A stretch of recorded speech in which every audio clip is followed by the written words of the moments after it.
গত কয়েকদিন থেকেই সমগ্র পশ্চিমবঙ্গ এবং বাংলাদেশের বিস্তীর্ণ এলাকায় দুর্যোগপূর্ণ আবহাওয়া দেখা যাচ্ছে। কোথাও চলছে ভারী থেকে অতি ভারী বৃষ্টি, তো কোথাও আবার বিক্ষিপ্ত বৃষ্টি চলছে। এই বৃষ্টির জেরে নদীর জলস্তর অনেকটাই বৃদ্ধি পেয়েছে, যার জেরে নিচু এলাকাগুলিতে বন্যা পরিস্থিতি দেখা যাচ্ছে। আজ এবং আগামীকালও ফের দুই বাংলার বিস্তীর্ণ এলাকায় রয়েছে ভারী থেকে অতি ভারী বৃষ্টির সতর্কতা।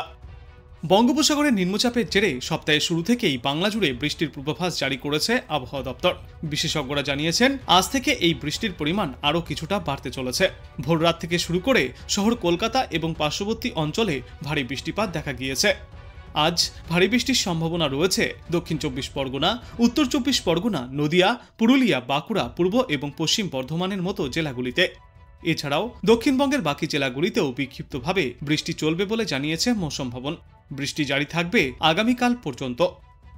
আবহাওয়া দপ্তর সূত্রের খবর, মৌসুমী অক্ষরেখা সমুদ্রপৃষ্ঠ থেকে গড় উচ্চতায় শ্রীগঙ্গানগর, উত্তর পশ্চিম মধ্যপ্রদেশ এবং সংলগ্ন পূর্ব রাজস্থানে অবস্থিত নিম্নচাপের কেন্দ্রস্থলের মধ্য দিয়ে পান্না, ডাল্টনগঞ্জ এবং পুরুলিয়া হয়ে পূর্ব দক্ষিণ পূর্ব দিকে উত্তর পূর্ব বঙ্গোপসাগর পর্যন্ত বিস্তৃত রয়েছে। এই সিস্টেমের কারণে পশ্চিমবঙ্গের বিভিন্ন জেলায় বিক্ষিপ্তভাবে হালকা থেকে মাঝারি বৃষ্টিপাতের সম্ভাবনা থাকবে। কিছু জায়গায় এক বা দুইটি স্থানে ভারী থেকে অতি ভারী বৃষ্টিপাতের সম্ভাবনাও থাকছে। আজ শহর কলকাতায় সর্বোচ্চ তাপমাত্রা 30.6 ডিগ্রি সেলসিয়াসে থাকবে। সর্বনিম্ন তাপমাত্রা থাকবে 25.3 ডিগ্রি সেলসিয়াসে। বাতাসে আজ আপেক্ষিক আর্দ্রতার সর্বাধিক পরিমাণ থাকবে 98%। দক্ষিণবঙ্গের আজ 5টি জেলা ছাড়াও বাকি সব জেলাতে ভারী থেকে অতি ভারী বৃষ্টির সম্ভাবনা। বৃষ্টির সঙ্গে দক্ষিণবঙ্গের জেলাগুলিতে বিপদ বাড়বে ঝড়ো হাওয়ার জেরে। 30 আগস্ট পর্যন্ত এই বৃষ্টির সম্ভাবনা রয়েছে। তারপর বৃহস্পতিবার থেকে এই বৃষ্টির সম্ভাবনা অনেকটাই কমে যাবে দক্ষিণবঙ্গে। তবে বুধবার বাঁকুড়া, পুরুলিয়া, ঝাড়গ্রাম, হাওড়া, হুগলি, উত্তর 24 পরগনা, দক্ষিণ 24 পরগনা, 2 মেদিনীপুর, 2 বর্ধমান, নদিয়া এবং মুর্শিদাবাদে হলুদ সতর্কতা জারি করা হয়েছে। একাধিক জেলাতেই সঙ্গী হবে দমকা ঝড়ো হাওয়া। কেবল এই 2 দিনই নয়, আগামী সপ্তাহেও দক্ষিণবঙ্গের জেলাগুলিতে ফের ভারী বৃষ্টির সম্ভাবনা রয়েছে। তবে বৃহস্পতিবার থেকে এই বৃষ্টির পরিমাণ অনেকটাই কমে যাবে। এরপর আগামী সপ্তাহে কলকাতা সহ দক্ষিণবঙ্গের সর্বত্রই ফের হালকা থেকে মাঝারি এবং কোথাও কোথাও ভারী থেকে অতি ভারী বৃষ্টিপাত চলবে। এই এক সপ্তাহের মধ্যে সবথেকে বেশি বৃষ্টির সম্ভাবনা রয়েছে বাঁকুড়া, পুরুলিয়া, ঝাড়গ্রাম, 2 বর্ধমান, 2 মেদিনীপুর, বীরভূম, মুর্শিদাবাদ, হাওড়া, হুগলি, মালদহ, দক্ষিণ দিনাজপুর এবং কালিম্পং জেলায়। আজ উত্তর থেকে দক্ষিণ সর্বত্রই রয়েছে ভারী বৃষ্টির সম্ভাবনা। দক্ষিণবঙ্গের বেশিরভাগ এলাকাতেই বৃষ্টির সঙ্গে ঝড়ো হাওয়াও বয়ে যাবে। উত্তরবঙ্গে আজ দার্জিলিংয়ের পাশাপাশি জলপাইগুড়ি, উত্তর দিনাজপুর এবং কোচবিহারের মতো জেলাগুলিতে ভারী বৃষ্টির সম্ভাবনা রয়েছে। এছাড়াও উত্তরবঙ্গের বাদবাকি জেলাগুলিতেও কম বেশি বৃষ্টিপাত জারি থাকবে। এরপর আগামীকাল সামান্য বৃষ্টির সম্ভাবনা রয়েছে উত্তরবঙ্গের জেলাগুলিতে। তবে এই সপ্তাহের শেষের দিকে অর্থাৎ শুক্রবার থেকে রবিবার পর্যন্ত অনেকটাই বাড়বে বৃষ্টির পরিমাণ গোটা উত্তরবঙ্গে। ভারী থেকে অতি ভারী বৃষ্টির সম্ভাবনা রয়েছে। সপ্তাহের শেষে উত্তরবঙ্গের জেলাগুলিতে বৃষ্টির দাপট বাড়ায় দুর্যোগপূর্ণ আবহাওয়া থাকবে গোটা উত্তরবঙ্গে। উত্তরবঙ্গের নদীগুলিতে জলস্তর বাড়বে এবং পাহাড়ি এলাকায় ধস নামার সম্ভাবনাও রয়েছে।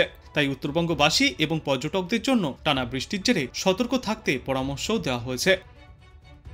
বিশেষজ্ঞরা জানিয়েছেন, আজ থেকে আগামীকাল পর্যন্ত বেশিরভাগ জেলাতেই বজ্রবিদ্যুৎ সহ হালকা থেকে মাঝারি বৃষ্টির সম্ভাবনা অতি প্রবল। বৃষ্টির সম্ভাবনা রয়েছে দক্ষিণ 24 পরগনা, হাওড়া, হুগলি, পশ্চিম মেদিনীপুর, পশ্চিম বর্ধমান এবং বাঁকুড়া জেলায়। সঙ্গে প্রতি ঘন্টায় সর্বোচ্চ 30 থেকে 40 কিলোমিটার গতিতে দমকা ঝড়ো হাওয়াও বইতে পারে। এই সমস্ত এলাকাগুলিতে আজ হলুদ সতর্কতা জারি করা হয়েছে। বাদ যাবে না উত্তরবঙ্গও। আজ থেকেই মালদহ, 2 দিনাজপুর, আলিপুরদুয়ার এবং কোচবিহার জেলায় ভারী বৃষ্টির সম্ভাবনা রয়েছে। দার্জিলিং এবং জলপাইগুড়ি জেলাতেও অতি ভারী বৃষ্টির সম্ভাবনায় কমলা সতর্কতা জারি থাকবে। উত্তরবঙ্গের বাদবাকি এলাকাগুলিতে থাকবে হলুদ সতর্কতা। বৃষ্টির তীব্রতা তেমন না থাকলেও বিক্ষিপ্তভাবে বৃষ্টিপাত জারি থাকবে। তাই দুর্যোগপূর্ণ আবহাওয়া থাকবে সমগ্র উত্তরবঙ্গেই। এদিকে কলকাতার আকাশও রয়েছে গুমোট মেঘলা। আজ এবং আগামীকাল শহরে চলতে পারে বিক্ষিপ্তভাবে হালকা থেকে মাঝারি বৃষ্টি। বাতাসে আর্দ্রতার পরিমাণ থাকবে 81 থেকে 98%, যা অস্বস্তির পারদ চড়াতে বাধ্য। আজ শহরে সর্বনিম্ন তাপমাত্রা ছিল 26 ডিগ্রি সেলসিয়াসে এবং আজ সর্বোচ্চ তাপমাত্রা থাকবে 30 ডিগ্রি সেলসিয়াসে। গত 24 ঘন্টায় শহরে বৃষ্টিপাত হয়েছে 69.3 মিলিমিটার। আজ বাংলাদেশ আবহাওয়া দপ্তর সূত্রে জানা যাচ্ছে, মধ্যপ্রদেশ এবং তৎসংলগ্ন এলাকায় অবস্থানরত সুস্পষ্ট লঘুচাপটি পশ্চিম উত্তর পশ্চিম দিকে অগ্রসর হচ্ছে এবং তা ক্রমশই দুর্বল হয়ে লঘুচাপে পরিণত হয়ে মৌসুমী অক্ষরেখার সাথে মিলিত হয়েছে। মৌসুমী বায়ুর অক্ষের বর্ধিতাংশ রাজস্থান, উত্তরপ্রদেশ, মধ্যপ্রদেশ, বিহার, পশ্চিমবঙ্গ এবং বাংলাদেশের মধ্য অঞ্চল হয়ে আসাম পর্যন্ত বিস্তৃত। মৌসুমী বায়ু বাংলাদেশের ওপর মোটামুটি সক্রিয় এবং উত্তর বঙ্গোপসাগরে মাঝারি অবস্থায় রয়েছে।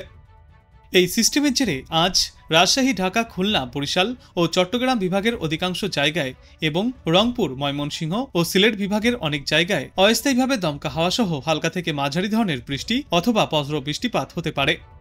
সেই সাথেই খুলনা, বরিশাল ও চট্টগ্রাম বিভাগের কোথাও কোথাও মাঝারি ধরনের ভারী থেকে অতি ভারী বর্ষণ চলবে।